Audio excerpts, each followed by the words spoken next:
Hello दोस्तों, तो स्वागत है आप सभी का आज के इस न्यू वीडियो के अंदर। तो कैसी चल रही है आप सभी लोगों की तैयारी? उम्मीद करता हूँ कि आप सभी लोगों की तैयारी अच्छी तरीके से चल रही होगी।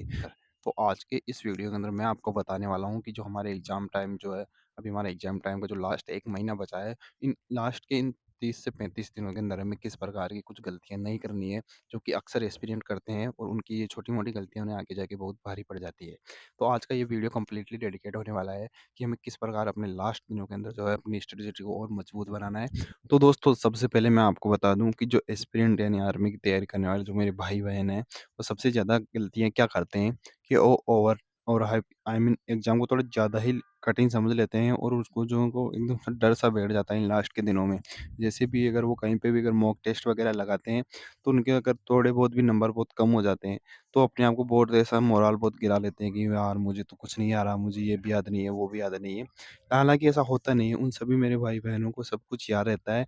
उन्होंने 1 से 2 बार रिवीज़न भी अच्छे तरीके से कर लिया हुआ होता है। लेकिन फिर भी कई बार हमारे से जो सिली मिस्टेक हो जाती है, तो हमें ऐसा लगने लग जाता है कि जैसे मुझे तो इस टॉपिक से या इस चैप्टर से या इस सब्जेक्ट में कुछ भी याद नहीं है, तो वैसा होता नहीं है। लेकिन क्या है हमारे पास जो एग्ज़ाम का प्रेशर है और बहुत जल्दी एग्ज़ाम आने वाला है और जैसे भी जो भाई सीरियस और डेडिकेट होके आर्मी की तैयारी कर रहा है, तो उसके लिए तो टेंशन होना एक तरीके से वो है ही क्योंकि दिख रहा है कि जो बंदा पिछले 6 महीने से तैयारी कर रहा है, अगर उसके अभी भी जाके अगर मॉक टेस्ट में अच्छे नंबर नहीं आ रहे हैं, तो वो कहीं न कहीं एक प्रकार से टेंशन ले लेता है कि मुझे यार शायद इस सब्जेक्ट में कुछ आता नहीं है। लेकिन ऐसा नहीं होता है, आपको कुछ नहीं करना अगर आपके फिर भी कहीं भी नंबर नहीं आ रहे हैं, तो आपको सिर्फ़ एक ही सॉल्यूशन है और कुछ कोई भी सॉल्यूशन नहीं है कि कोई भी आपको बोल देगा कि ऐसा कर लो, वैसा कर लो। सिर्फ़ एक ही सॉल्यूशन है अगर आपको हकीकत में नंबर बढ़ाने हैं, तो आपको पढ़ना पड़ेगा।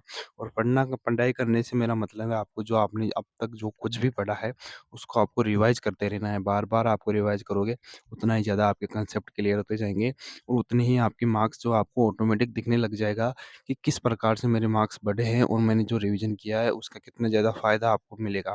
आप जब भी मॉक टेस्ट लगाओगे, तो ऑटोमेटिक ही आपको उस चीज़ वो आपको दिखाई देने लग जाएगा क्योंकि सबसे मूल मंत्र जो है सिलेक्शन का वो है रिवीज़न। कितना आपने पढ़ा वो ठीक है, लेकिन कितना आपने उसका रिवीज़न किया ये भी सबसे ज़्यादा इम्पोर्टेंट है। मैं कहता हूँ अगर किसी भी भाई ने अगर एग्ज़ाम निकाला है, तो उसने 60% तो अपने पेपर की तैयारी करी होगी और तैयारी के अंदर 40% जिस भाई ने रिवीज़न कर दिया, तभी 100% उसका एग्ज़ाम क्लियर हो पाता है। इसलिए मैं आपको बार-बार कहता हूँ कि आपको रिवीज़न करना ही करना है। आप जितना अधिक हो सके उतना ज़्यादा से ज़्यादा रिवीज़न इस टाइम में करना शुरू कर दीजिए। और अगर कहीं पर भी किसी भी सब्जेक्ट में अगर आपको लगता हो कि ये चीज़ तो मुझे आती थी फिर भी गलत हो गया, तो आप उसका बिल्कुल से दिक्कत लेना शुरू मत कर दीजिए कि नहीं यार मुझे तो कुछ ही नहीं आ रहा। आप तसल्ली से एक बार अच्छी तरीके से अपना मॉक टेस्ट को एनालाइज़ करो और जहाँ से आपकी गलती आपके सामने निकल कर आ रही है, उस गलती को पकड़ो और उस चैप्टर को आप 1 दिन में कम से कम 2-3 बार पढ़ लीजिए। उस टॉपिक में आपको वादा कर सकता हूँ दोबारा कभी भी उस टॉपिक से आपका क्वेश्चन गलत नहीं हो सकता। इसलिए ऐसा है कि हमें सबसे पहले धैर्य बना के रखना होगा कि हमें किस प्रकार से हमें इस चीज़ को हैंडल करना है और किस प्रकार से हमें इससे पार निकलना है। क्योंकि अगर आप सिर्फ़ घबरा के बैठ जाते हो तो वो उसका कुछ सॉल्यूशन होने वाला नहीं है और इन सब चीज़ों का सिर्फ़ एक सॉल्यूशन है रिवीज़न। बार-बार आप उस टॉपिक को रिवाइज़ करके ही आप उससे पार जा सकते हो। इसके अलावा दोस्तों मैं अगर आपको पॉइंट नंबर 2 के बारे में अभी बात करूँ, तो वो है कि आपको किस प्रकार से एकदम से अपने मॉक टेस्ट में जो है अपने नंबर कैसे बढ़ाएँ। मैं आपको वादा कर सकता हूँ कि जो मैं आपको स्ट्रैटेजी बताने वाला हूँ, उसके बाद आप अगला ही मॉक टेस्ट आप लगा के देख लेना। उस मॉक टेस्ट में आपके 100% कम से कम मैं ये बोल रहा हूँ 8 से 10 नंबर आपके ज़्यादा ही आएँगे जितने आप पिछले मॉक टेस्ट लगाया करते थे। तो वो मॉक टेस्ट लगाने का मूल मंत्र मेरे सामने सिर्फ़ ये है कि जैसा ही अगर आप जभी भी मॉक टेस्ट लगाओ तो उससे 48 घंटे पहले से आपको बैठ जाना है और आपको उस उन 48 घंटों में कुछ भी नहीं करना है। आपने जितना भी अभी तक पढ़ा है, उसको सिर्फ़ आपको एक बार अपनी आँखों के सामने से निकाल लेना है। आपने जितने भी नोट्स बनाए हैं, उनको सिर्फ़ आप एक बार रीडिंग मार दीजिए। आपको मैं ये बिल्कुल नहीं कह रहा हूँ कि आप किसी टॉपिक को याद कीजिए। मैं सिर्फ़ आपको इतना बोल रहा हूँ, जितना आपने पढ़ा हो, उसको सिर्फ़ आपको अपनी आँखों के सामने से रीडिंग मार लेनी है।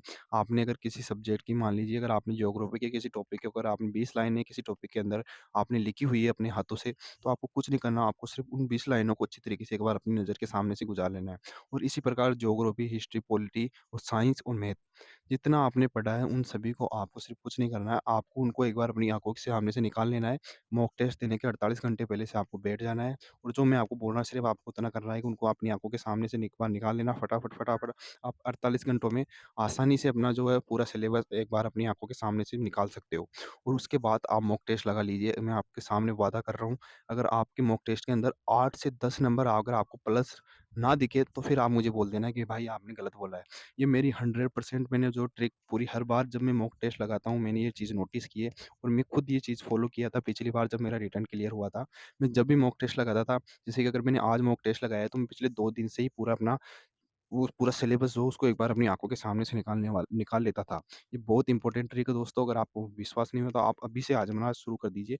आप इस वीडियो को तुरंत देखने के बाद आप अभी से रीडिंग स्टार्ट कर देना और किसी भी प्लेटफ़ॉर्म पे जाके जहाँ पे आप रेगुलर टेस्ट लगाते हो, वहाँ पे अगर आपके पिछले टेस्ट में 10 नंबर कम आए थे, तो मैं वादे के साथ कह सकता हूँ कि इस बार आपके 10 नंबर ज़्यादा आएँगे। ये बहुत इंपॉर्टेंट ट्रिक है और यही ट्रिक आपको एग्ज़ाम के टाइम भी फ़ॉलो करनी है।